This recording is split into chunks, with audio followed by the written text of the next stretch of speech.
Okay, so today I would like to talk about the decline of the Eastern Bloc and the fall of communism in the 1970s and 1980s. What are the questions that we have to cover today? Well, number one, how did the Soviet Union and the Soviet Bloc lose the Cold War to the West? Secondly, we'll have to discuss what kind of conflicts arose in the Eastern Bloc and what kind of democratic movements were started that led to the gradual decline of these socialist regimes. But this time, I will only be focusing on the economic decline of the Soviet Bloc or the Eastern Bloc. But before we delve into this question, we have to understand that the Cold War was not simply a race of producing more and more crops or industrial products. It involved numerous different facets of warfare. For example, the nuclear arms race, we could say, was won by the USSR, as in the late 1970s it had double the number of nuclear warheads than the United States and NATO combined. The whole nuclear arms race was done to deter the other side from a possible attack. A key element of this idea was the mutual assured destruction, meaning that if one country starts nuclear war, then assuredly both countries will be destroyed in such a war. However, this idea meant that the development of nuclear arsenals was ongoing for several decades.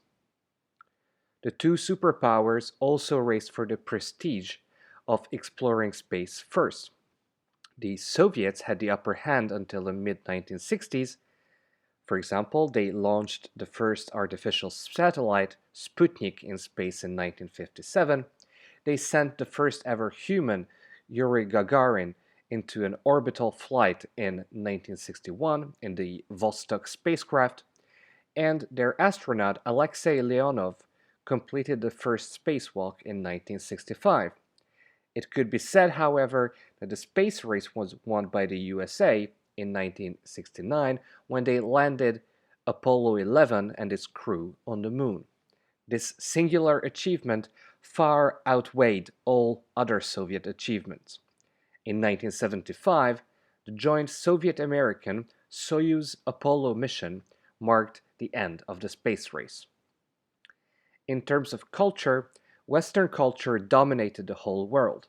Rock and roll and later rock music became popular genres in the East, despite the fact that such records were hard to obtain due to import restrictions and censorship.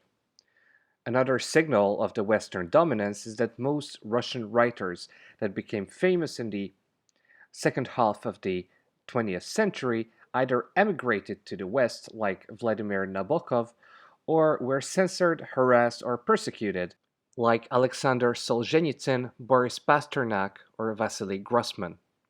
Despite the fact that the cinema of Hollywood was also dominant in the world, some internationally recognized movies were produced in the Eastern Bloc as well, like István Szabó's Mephisto, Jerzy Menzel's Closely Watched Trains, or Andrei Tarkovsky's Solaris and Stalker. But what really decided who was going to win the Cold War was the production race, and the numbers, well, they were not really in the favor of the USSR and the Eastern Bloc. Before we get into the economic problems of the East, I'd like to talk about a common index used to measure general living standards and the strength of economies. This is the GDP, or the Gross Domestic Product, which is an index calculated by economists to show the value of all products and services inside one country. Usually we look at per capita GDP, which means that we calculate a share of a country's GDP for each inhabitant. When we look at GDP, there's nominal GDP, which gives you the rough figure in dollars usually of how much value a country produces and how much is shared among its population in a per capita index. But if you want to compare living standards between countries, it's better to look at a GDP based on purchasing power parity, or GDP PPP.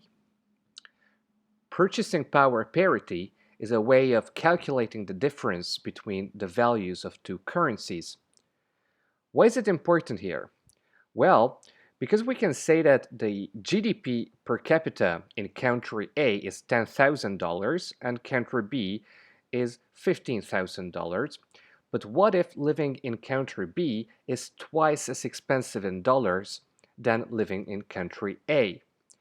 The PPP can help us explore such differences by calculating the price of a so-called market basket, a list of essential items or services, and comparing this price in US dollars in two or more countries. When we have the PPP, we can understand the relative costs of living in countries, and maybe we'll see that living in country A with less per capita GDP might actually be better for us. An easy and common way of looking at PPP is the so-called Big Mac Index, which was created by the financial magazine The Economist. It shows you how much you would have to pay in other countries for a very simple one-item market basket. The one item in question here is your good old juicy Big Mac from McDonald's. The Big Mac is thought to be a great example because 1. It is available in most countries of the world, and 2. McDonald's franchises can actually negotiate the prices of its production. You can see here that one Big Mac in 2012 cost about $2.50 in Hungary compared to close to $5 in Australia. We can therefore say that the cost of living in Australia might be twice as high as in Hungary, although it is needless to say that life is not all about Big Macs. Nevertheless, the Big Mac Index is a great way of comparing costs of living, and we can also use it to track inflation in countries. So, what happened in the Cold War in terms of production and the GDP?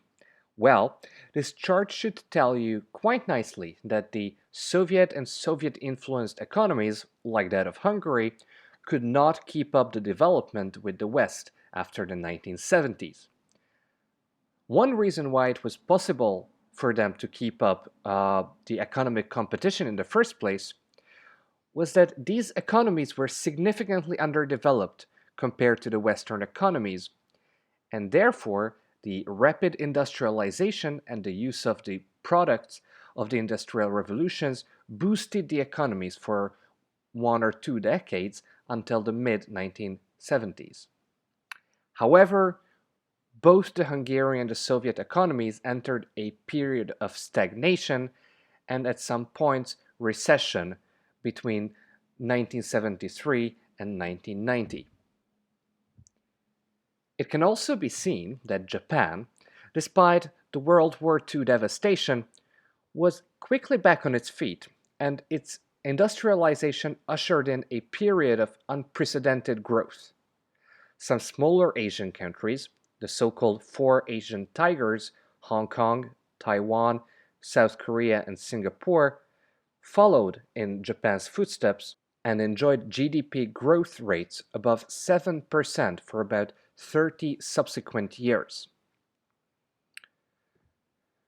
One of the most obvious answers to the question why the Eastern Bloc was lagging behind the West has to be found in the differences between capitalist and socialist economies, and most importantly in the idea of freedom.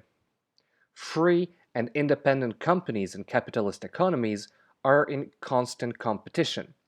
This free competition motivates companies to innovate, whether it is an innovation that leads to higher levels of production than another one, less need for workers, so more money saved, or completely new technologies that can be sold on the market. Also, you yourself can be an actor in the market as an individual businessman. In a capitalist economy, if you have a great idea for a new product, you will have the motivation to push for it and produce it because you know that it can make you a millionaire. Altogether, there's an incentive for you to be creative and to take the initiative. All of this is completely different in a socialist economy where everything is done according to economic plans. In a planned economy, the state regulates how much should be produced of what, with what kind of tools and with how many people, and it also controls the prices. In the Eastern Bloc, such economic planning was done through the Commecon. As you will understand by now, the rigid state-led economy does not incentivize individual effort to innovate because its quote-unquote equality-based ideology cannot allow a select group of people to become millionaires. This means that technological advancement will be much slower, especially as workers know they will get the same salary even if they put in mediocre effort. Therefore, the economies of the Eastern Bloc had to rely heavily on Western technology to be able to produce new consumer products.